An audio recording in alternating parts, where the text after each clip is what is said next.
Andy Higgins from Maybomb Real Estate. Welcome to another episode of Sold You So series. We've got an amazing guest.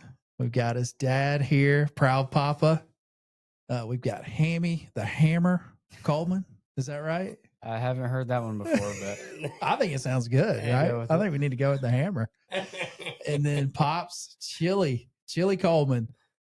A local legend yourself, right? I mean, a legend in your own mind, right? Aren't we? A legend in my own mind. I think that would definitely work. We're here to talk with Hammy, just the amazing career, life, young man that you are. It's been so much fun to watch you. You've been here 4 years? Yeah, so I was 5 years. Yeah, I was born here in Augusta, and then when I was about 2 years old, we moved to Huntersville, North Carolina. Okay, and then we moved back. Yeah, right after 7th grade. So Huntersville's around Charlotte. You're on the suburb like of Lake Charlotte. Norman area. Okay, it's about 30 minutes. Or Davidson. Okay. Yeah. All right. How Charlotte or Huntersville? Did you enjoy that at the time? Was it? I thought about you moving away from home. Was it nice going somewhere else? Was it great coming home? I think it was like anywhere. You just kind of learn how to figure it out. Yeah. And then once you figure it out and you make friends, and right. I use the golf course as a way to meet a lot of people. What was your golf course there? Well, we had several. I mean, there were a lot of golf courses there, but we ended up joining Northstone Country Club. Okay. So, and that's where Doug Spencer comes into the picture. Yeah. Is he still one of your coaches? Yeah, he is. Okay. Yeah, I think I've been with Doug for about 4 years now, but wow, we've made a lot of progress. And then once we figured out we were moving back here, right, I made sure that I would keep him as my coach because I think the way he's taught me, I couldn't find it in anybody else. So. Yeah. So with coaching and mentors, we can kind of go into that, but I was talking to your dad kind of about that, but your mentors, your caddies, your coaches, your village, it's very important, right? Mm-hmm. It's because it takes a village to do what you've done. Even in an individual sport, it's still a team. Yeah. So who's a part of that village right now? I know there's your caddy that was with you on the bag at the junior am, right? Mm-hmm. Yeah. There's countless people. Like my dad, obviously, he started me in the game, right? Before I can even remember. So, the credit for getting me into the sport definitely goes to my dad. And then, I've had great coaches. Obviously now I'm with Doug, but I had a couple great ones before him that laid a good foundation for me. And then, just had even when we were in Charlotte, like at Northstone, there's a great group of older guys that basically took me under their wing and some older juniors, right? Well, some high school actually like older men. Oh, okay, that's great. And but yeah, they would play games with me and keep it fun. So I learned a lot from them. And then when I moved to Augusta, of course I still had Doug, but I also met a lot of good juniors here. How has that been, the transition to Westlake? I mean, outside looking in, I'm a member there, but our junior program's pretty sporty, right? I mean, yeah, I think at Northstone there weren't as many juniors. There were maybe a couple that Hamilton played with, and I think that's helped him a lot because he had to play with the older people and he had to learn how to mature. And the thing that I've loved too is you'll play with anybody. Mm-hmm. I mean, you play with our group. Mm-hmm. It's and I saw you the other day with a little guy. I don't think it was your brother or anybody. I think it was just one of the other kids, and y'all were walking 9, and I'm like, that's great. You're mentoring other juniors, right? Yeah, I mean, because I've had people like that for me, and now knowing that I kind of have that role for more kids, especially Westlake. That's awesome. It's I definitely don't take that responsibility lightly. So. No, that's part of golf though. Golf is life in a way, right? It's there's so many lessons. You feel like you're out there by yourself, but it's more than that. But speaking of when you're out on the course, I was just thinking about some of the stuff. It's like it is an individual game. Mm-hmm. Do you look at the scoreboard? Do you look at the golf course before you go there? I've heard there's a simulator. Is there a simulator at the house? Yeah, well, we do. I guess what I'm asking is how do you take on a tournament? So like tournament preparation, how yeah, so a lot of the tournaments, like especially if it's at a notable golf course, like let's say I'm playing the junior players at TPC Sawgrass, like there's plenty of, I mean, you can find whatever website you want about it. So especially if I've never played the golf course before, I'll look online. I'll get like a general idea of the type of shots I need, tee shots wise, the length of clubs I'm going to have in. Like I'm already, so for next year, because I qualified for the U.S. Open at Shinnecock. Like I'm already looking. Heard you made a little practice session last week. Is that right? Well, I'm actually going. I'm playing it on Friday. Oh, okay. So I'm going to go up there. Landon, our assistant pro, was he just out there? Is that why I'm saying that? Yeah, but he was playing in a tournament, but he actually planned this trip and he's taking Hamilton. Oh, nice. So, but yeah, I'm already scouting out for that, like the types of shots I'm going to have in, and then especially around the greens. Right. And then, and then I'm just trying to emulate that as much as I can at Westlake. What's your strong suit in the golf game? Do you feel like you're an iron player? Are you a great putter? You long off the tee? I'm definitely not long. I'm more of a short and straight guy, but I would say driving accuracy is a big one. I'd say inside of 150 yards. I mean, what do you hit? So stock 150 club. What's your 9-iron for me is like 148. Okay, so like kind of a hard 9 or a taking a bit off of a 6. Depending on where the flag is, right? Mm-hmm. Yeah, there's a whole lot that goes into that. So I mean, we can keep talking golf, but you just came off the homecoming dance this past weekend, right? How was that? It was fun. Yeah. I'm not a very extroverted person, so the dances can be a bit overwhelming. Yeah. But we had a good dinner before. That's a great way to get out of your shell too, right? Mm-hmm. So that's something me and you talked about a couple of years ago. You're like, how do you keep that balance too? And you've done such a good job of it. You're at Shinnecock one week and then you're playing with your buddies on the golf team. Mm-hmm. I think that's great. So how do you try to keep that balance? Yeah. I'd say like I've definitely found a great group at school. Outside of golf, I started a Bible study helped start a Bible study, which has been going for a couple of years now. So that's amazing. We actually, before this, I was preparing for tonight. So I got awesome. That. I got a great group of that's so that was going to be, I love the fact that we picked this time of the day because you had school earlier. You had just enough time to do this, and then you wanted to get to your Bible study. Mm-hmm. That's your faith. You can see it. Your humility. But you have that confidence too. I was talking to your dad. I was like, he's got that dog in him too. Yeah. But your faith seems to be up front and foremost, and I love that. Mm-hmm. So, yeah. When did you accept Jesus into your heart, and when did that has it always been?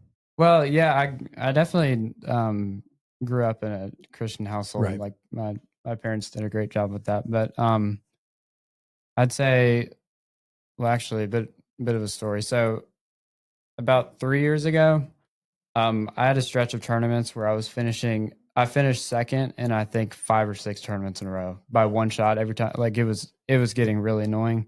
I lost in a playoff. Yeah. Yeah. So my biggest goal at that time was to like finally win an Right. AJGA event. AJGA is the, big junior golf Right. tour. So, like and then I got to this tournament and I shot 65 my second round. I had like a 6-shot lead going into the last day, and or a 7-shot. And then I obviously ended up winning the tournament. And then I remember getting back in the car, and I was like, "This is not that. I mean, it's cool, but right." Then you're thinking about what's next. So, well, that's the competitor in you too, but that's the drive to always strive for more. But you had that somewhat of an empty feeling, and that's when you realized it's because golf or especially in golf, it's a constant pursuit of perfection that you'll never achieve. So, and then once I realized that, I'm glad I caught it early that like this is going to happen for every stage. Right. Like even after I win the U.S. Junior, this is like the peak of junior golf. It's still it's cool for like a week. Yeah. And then you're like, all right, what's next? So, I realized fairly early on, and I'm very grateful for that, that I needed to place my identity in something bigger than myself. And then I really took my faith more serious. That's had to be fun to watch, right? It was awesome. Don't really get choked up. But I mean, that's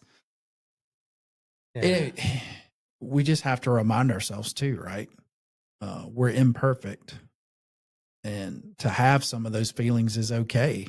Mm-hmm. And we always know in the back of our mind that our faith and what Jesus did for us, he's got us, right? Right. So, and it has helped with like, I mean, not that I golf, did it for golf is tough, right? I mean, you didn't do it. Yeah, exactly. But it helps. You're on an island, mm-hmm. right? It's tough. You've done the preparation. You've done everything you can, and sometimes you don't hit the shot. How do you respond to that? Mm-hmm. So. And I think that helped him in the U.S. Junior because Mitch, his caddy there, he was a big Christian, and that was what they talked about. Yeah, our theme was grateful, or what was it? Yeah, we just decided the whole week to just focus on gratitude no matter what was happening, and then it just gives, like, in faith in general, it just gives you a peace that you can't describe. Gives you a peace too. It can give you an edge too, right? Because mm-hmm. those other guys are still searching for it. Mm-hmm. Yeah, there's people, that don't realize it sometimes until it's too late. So yeah. Speaking of the U.S. Junior Am, the gauntlet that you had to run, the amount of golf. I mean, it seems like you had to play every day for 2 weeks. I know it wasn't that long, but tell me, I walked. We walked. We walked 195 holes throughout the entire week in 195 holes. Yeah, and I'm not real good at math, but how many? That's a lot. That's a ton of golf. Yeah. So, and just to make it worse, we were in Dallas in July. You had weather too, right? You're in the middle of it was Dallas heat. Yeah. And I mean, it felt like 140. It was unbelievable. No trees. Yeah, there was one tree on the entire golf course. Like it was just. And it covered the bathroom. Yeah, it was just. And then like the golf course, it was built on an old landfill, so like it's so when did you arrive to start the tournament? You had a couple of days of prep. 3 days before, because you played 2 golf courses for stroke play. Okay, and then so you play 1 practice round for each. Then 2 days of stroke play, and then it's round of 64 is one day, and then you play round of 32 and 16 in the same day, and then round of 8 or the semifinals and quarterfinals, and then the final match is 36 holes. And he had the longest match. His first match was the longest match in 30 years. Yeah, I think it was the 3rd longest match in U.S. Junior history. Right. So oh my goodness, we were all keeping up with it, right? Speaking of Village, man, you know, the little parade and everything when you came home. It was great. And when you pull in the gate, they've got your sign up. So, I mean, how, you know, endorsement deals, NIL money. I mean, when's the last time you've had to pay for a meal in this town? 2 years ago? I did go to French Market Grill West, and it was great because I was on a date, Right. and the guy or the manager Love it. Jim Beck. took the check. Yep. Took the check. That's what it's all about. It's great. That's what it's all about. So, your dad had mentioned Blade Brown. Mm-hmm. What's he mean to you? Tell us about Blade. I don't know. I think I know of him, but is he a little bit older than you? Or He's a year older than me, Okay. but he was the same high school class. Okay. So okay. but yeah, we met. Did you meet each other just playing? Yeah, Blades and I played. What a great name too. Yeah, it's pretty cool. You thought you had a cool nickname, right? Silly, and you're like, this guy's got Blades. Come on, man. Yeah. Yeah. So where is he where is he from? He's from Nashville. Okay. Yeah. But That's we kinda cool, met too. playing in a tournament and we hit it off immediately. So. I'll tell you a story about that time. Right when they met each other, Right. I got along with his dad. Yeah. We were instant friends. And then Hamilton was sick that day, the first round that they were paired together. And Hamilton, I don't know how he made it, but he was like, it was so hot, and he was like, and you don't This get to is ride a over. golf This cart This was in Yeah. Auburn, Alabama. So and so I kept on telling him, Hamilton, you need to put something over your neck. Yeah. And he's like, no, I'm good. And he saw him leaning over, and Blades puts a rag inside the water cooler. And this and guy's pulls it out, you're competing against him, right? and pulls it out and puts it over his neck. And What a Hamilton good just went, guy. wow. Yeah. But that That felt helped. great, right? I did, yeah. I mean, we keep one of those, that cooling rag on your neck, but that's the tournament at Opelika, Mhm. right? Okay. So that's not the Dothan, but that's at Auburn, Yeah, Phoenix it's- City, all that area. Mhm. That's a big tournament, Yeah, well, right? it was a junior all-star. So it was the year Okay. before or the last year I played in it, I won it. That was my first AJGA win Right. that I talked about earlier. But yeah, so this year I shot, I think 74 in my first round, then 67, and got in a playoff and lost. So, but yeah, that was that That tournament. guy made like a I was going to a say, 40 you're foot playing putt. some Yeah, great it was- golf. yeah. Yeah. 67. Hmm. All right. There's some fun stuff here. Low round. What's your, 63. where?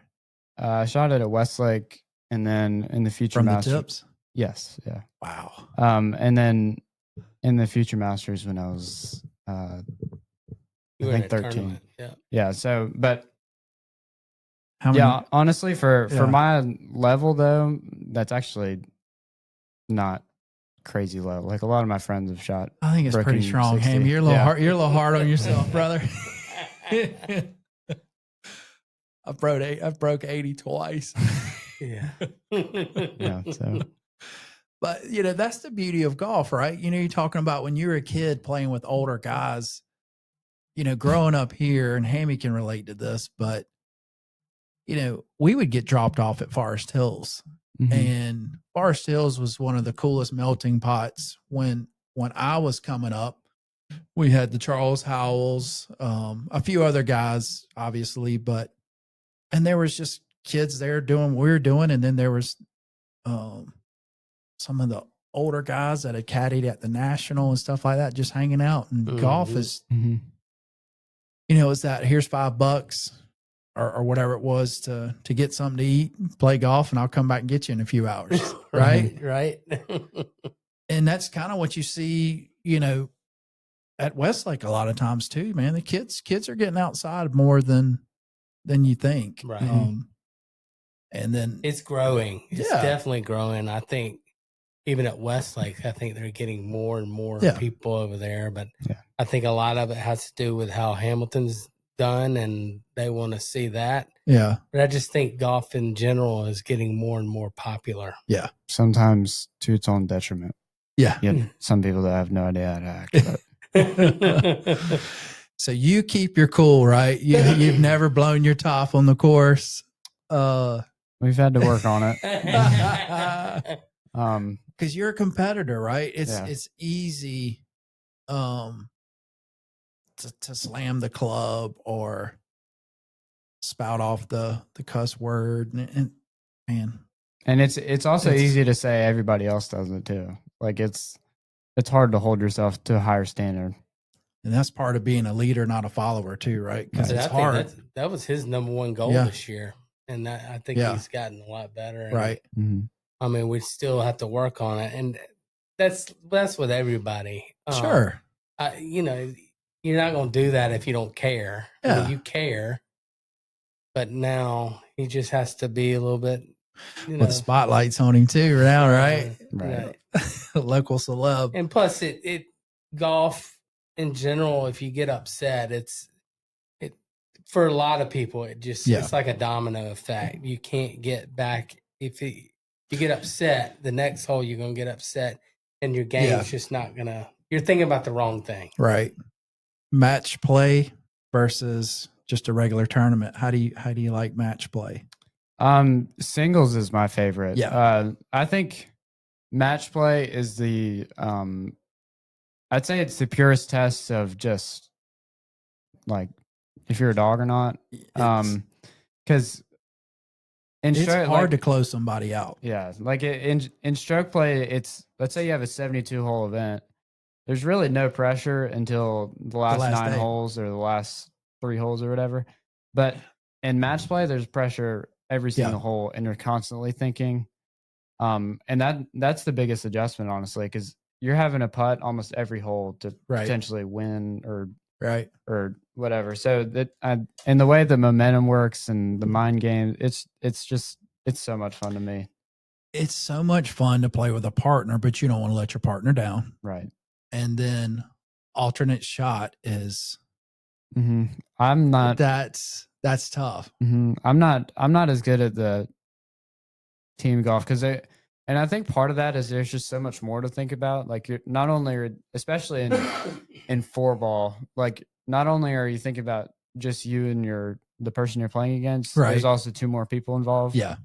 And so it's tougher. So I got to figure that out. But singles, I've definitely. But your best ball match or alternate shot match or 4-ball at the Junior Ryder Cup with a girl from that was probably the best match. Maryland.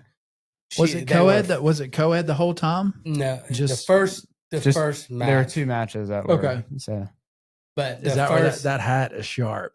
Yeah, tell us about that. Sweet.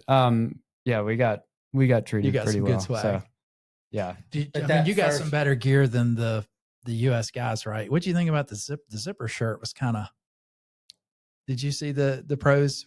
Yeah, the pros one, they were weird. Like I don't know. Ralph Lauren to me, like when I think of Ralph Lauren, it's like classy.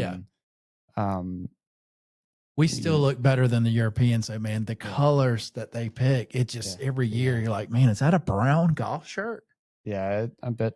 I mean, but in that alternate shot match, Hamilton and his partner were 4 down after how many holes? After 7, and we came back. And they won on the last hole. That's the beauty of match play. Talking about a core memory. Mm-hmm. And the only way I can relate, it's just playing in, member guest stuff. But I go on a golf trip every year and we do a Ryder Cup format.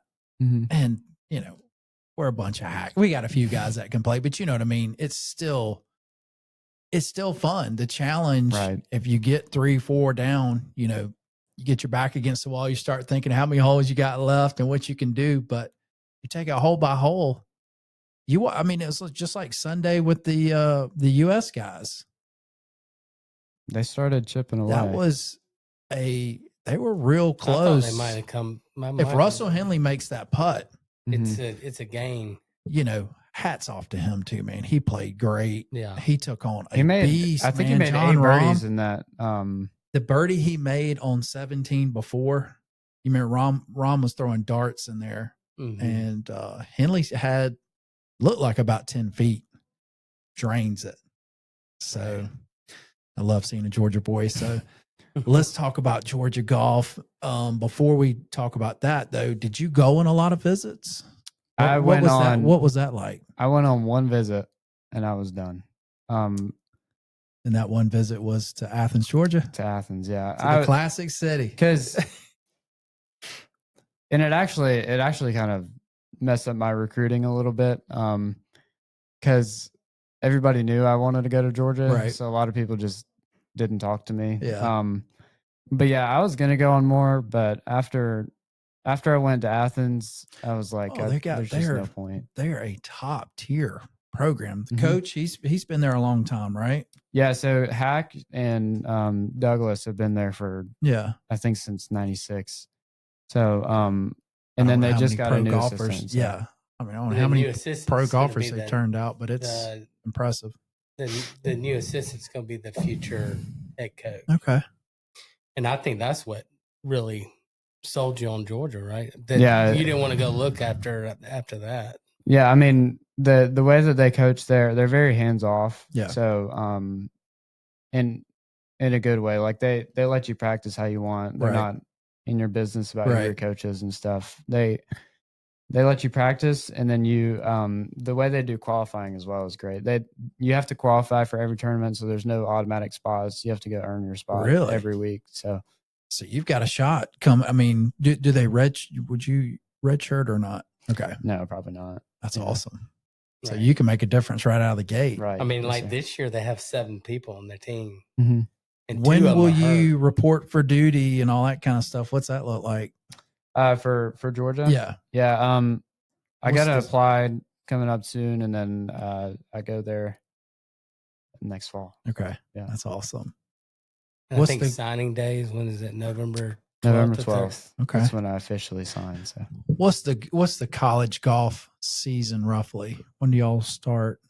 So there's 2 seasons. There's fall and spring. Okay. And there's a short break in the winter. But yeah, the fall season, they're in the fall season right now. They're actually playing a tournament right now. They're in the lead. And then the spring season, they have a couple more local tournaments. Like they had the Linger Longer at I think I've heard of that one. It's at Lake Oconee. Okay. Yeah. That's a big one. Yeah, so they got that, and then obviously they're always preparing for SECs and the NCAAs. They go to Hawaii too, don't they? Yeah, they go all over. So let's talk about some local tracks, specifically the big course. Mm-hmm.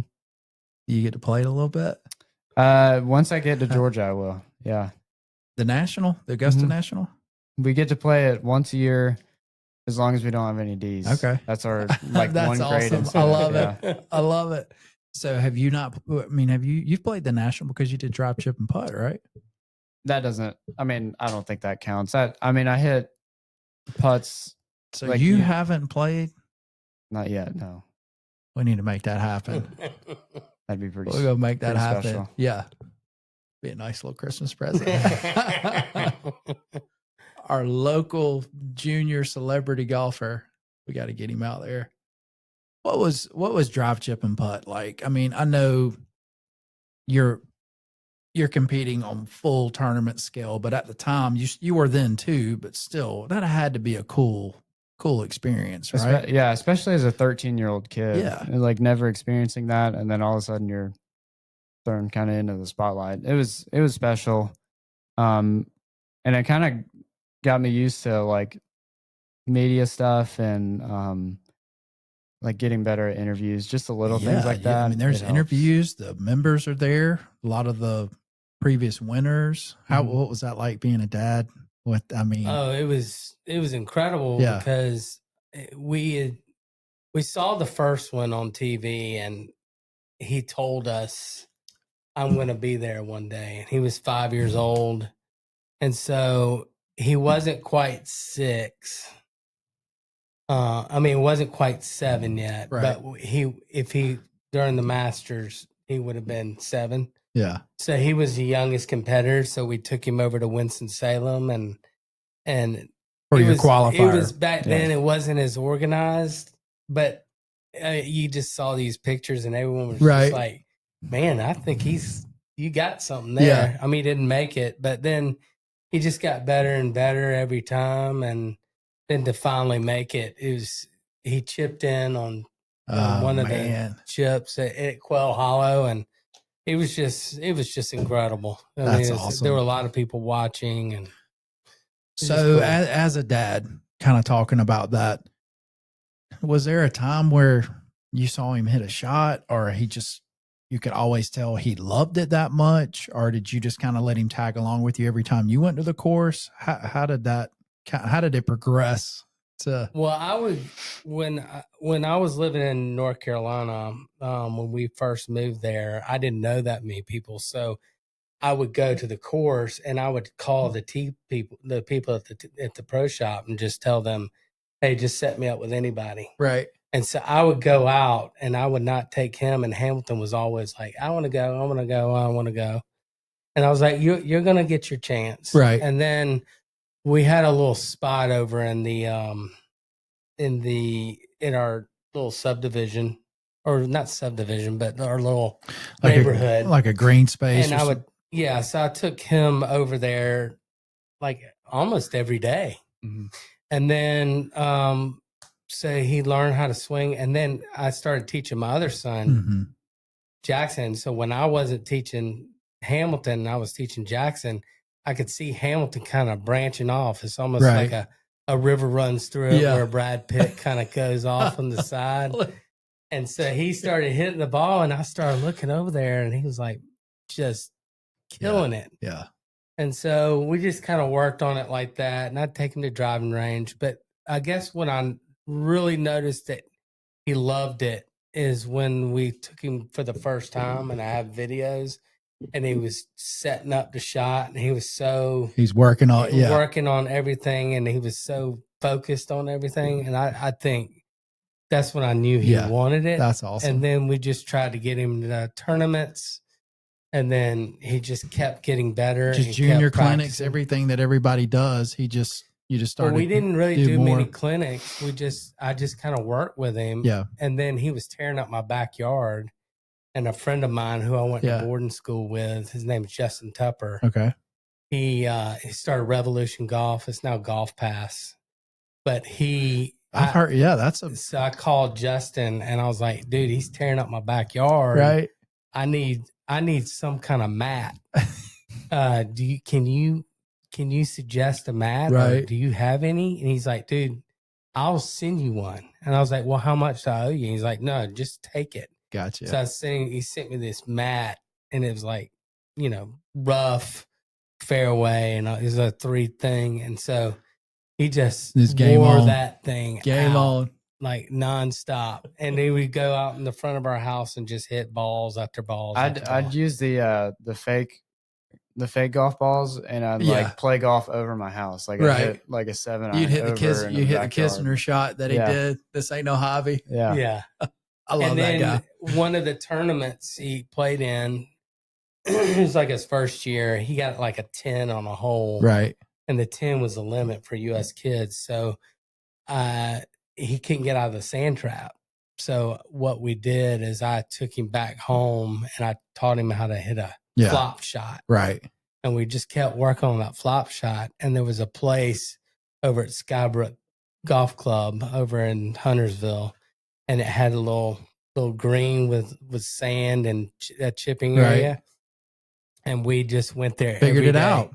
We went there every day and just worked on his sand shots. How old were you then, roughly? Do you remember? Probably about 7. Because I played my first tournament when I was 7. So that's awesome. Are you a range dog? I mean, what's a practice? What's a good practice session for you?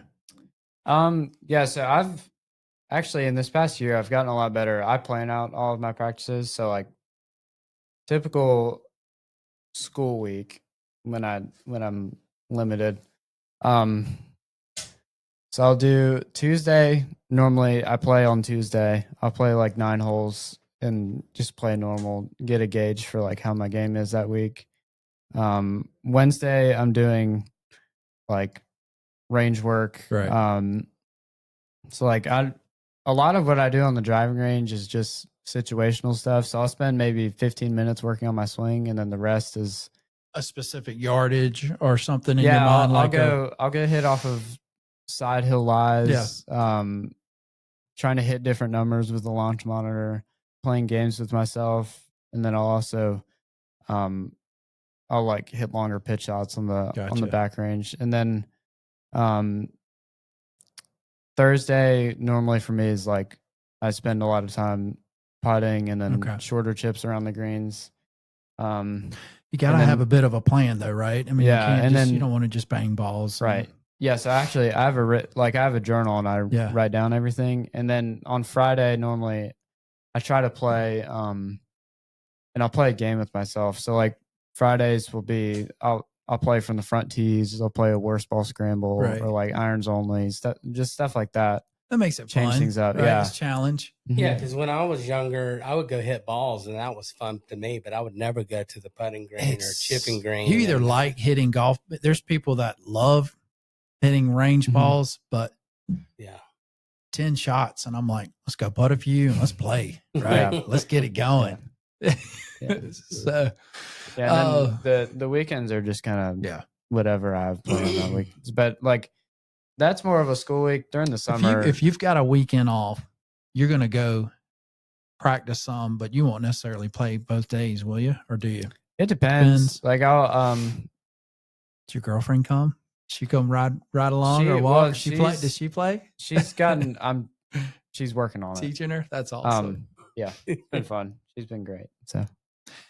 So there was we can ask some other fun questions, but I mentioned in your girlfriend, you guys met at your Bible study. Mm-hmm. How many is it all high schoolers or is this affiliated with the church? Or are you doing this at the school? Yeah. Can I tag along? Yeah, it's for Lakeside seniors.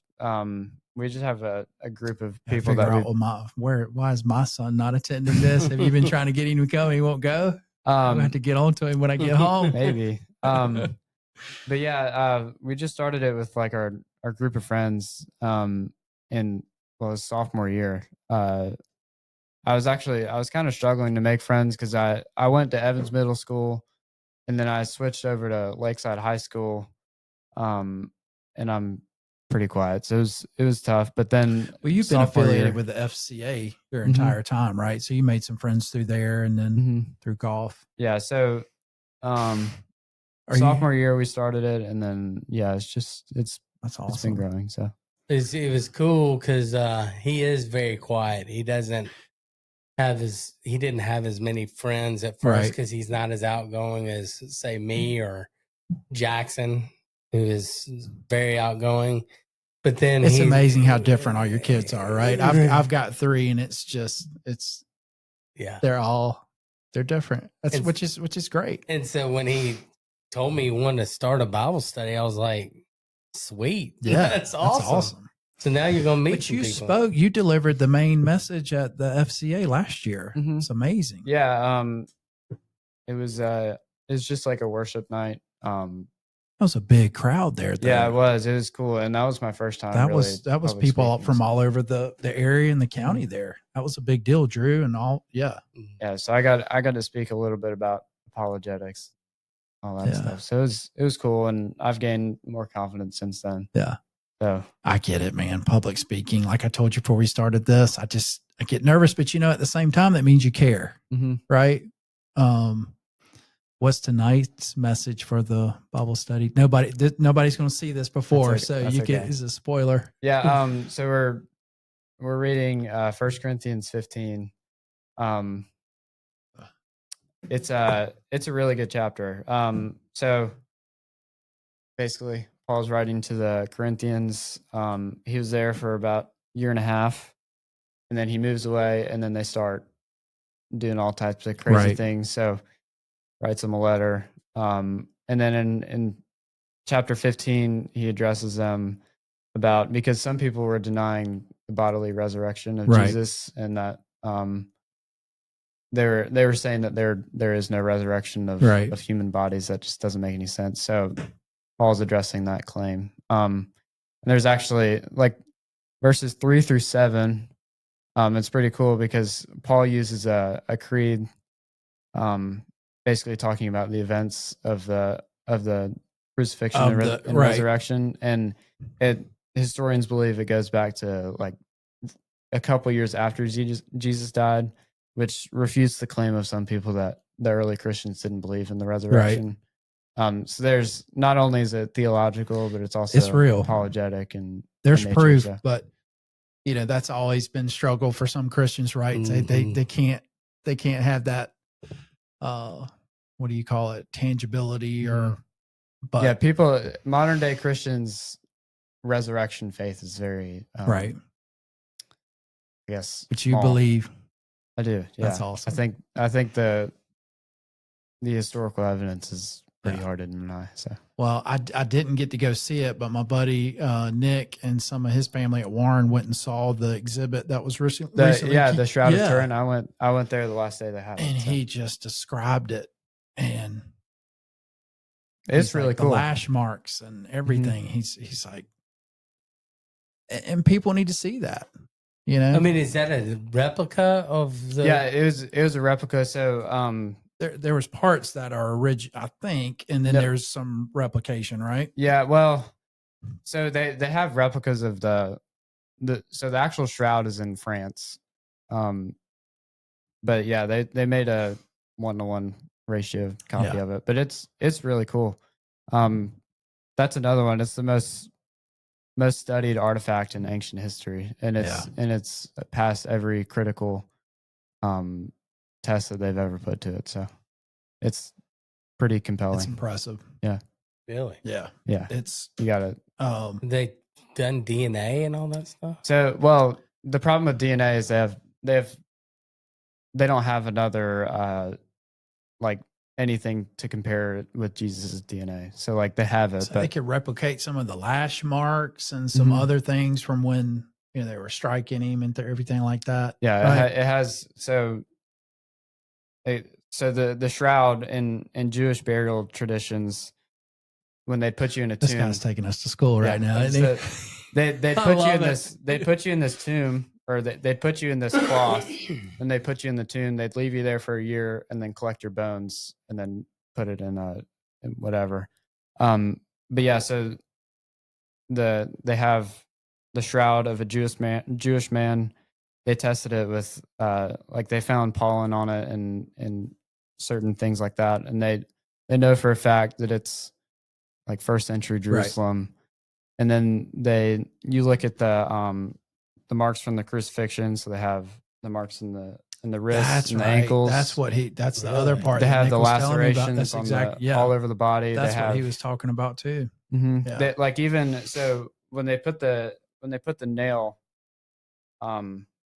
or Romans, when they crucified people, they'd put the nail right here and it'd go right through your the two bones. Yeah, it's so your ulnar nerve sits like right there, and it goes from your shoulder all the way into your hands. And so when that nerve gets hit, your thumb goes like that. So you can't, like, that's another thing. You can't see his thumbs because his thumbs are like this because they're able to prove it. Wow. Yeah. So I mean, it's pretty interesting. It's so. People are always beating us about that's the part sometimes that Christians either struggle with or atheists want to beat us up about. Mm-hmm. And I think it's great. Apologetics is, it's always been captivating to me. Yeah.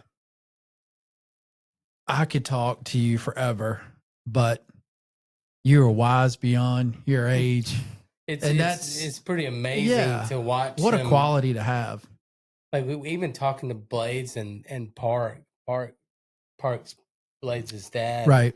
He was like, dude, he's just got He's an old soul, but he knows great. So much, and he's really studied on it. I think you even have a journal on there on the Bible studies and everything, which is really cool. That's great. More than me. Yeah, I know. A wife and I were doing devotionals and some other things right now, and she's kind of gotten into journaling and stuff, and it's great. Mm-hmm. It's the journaling definitely helps a lot too. Like being like writing down your thoughts, it kind of and it lets you just put your thoughts out there, and then you can go back and test it later, which again, you're wise beyond your age. you know, when you're not, playing golf and Bible studies and that kind of stuff, cheat meal, go-to snack on the golf course. Ooh. What's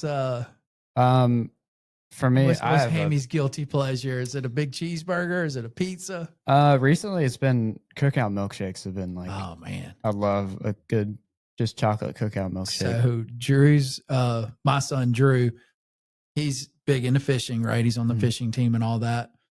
His boat captain, so there has to be an adult on the boat. So it's kind of like our caddy, right? I can do it, but again, I'm not at the level they are. I'm a high handicapper when it comes to fishing. I love fishing, but our boat captain, Rodney, loves a cookout milkshake. So if we were somewhere when we got done, he had to go get him a caramel cookout milkshake. They are really good too. Yeah. It's just vanilla ice cream and they put this, syrup in it. Exactly, but it is really good. You got me wanting a cookout milkshake now. Yeah, we had cookout up in North Carolina.